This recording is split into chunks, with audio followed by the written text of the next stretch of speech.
Почитатели на джаза Приморско учредиха свой клуб. Един от главните инициатори за това е пианиста Стойко Стойков, който от години живее в морския град.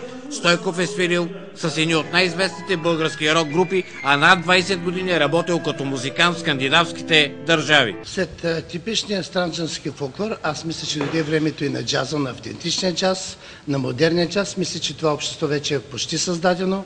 Ние си имаме нашите приятели, любители, които наистина ще ги зарадваме с нещо ново. Гости на учредяването бяха известни имена от българският музикален шоу-бизнес, работещи в джаз-клубове и барове у нас и в чужбина. Жоро Степът, Анита и Ясен Димитров със своите музикални изпълнения и гласови данни дадаха силна подкрепа за начинанието да обичаш най-свободната импровизираща музика – джаза. Така от фолк песните, мисля, че младото поколение няма кой знае какво да попият, така че това е една музика класика, която на съвсем по друг начин култивира хората.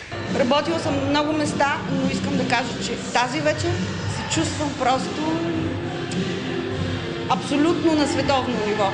Млада дама от Приморско изуми всички с невероятен глас, наситен с обертонове и притежаваш изключително широк диапазон и даде надежда, че в Приморско почитателите на джаза ще стават все повече и повече.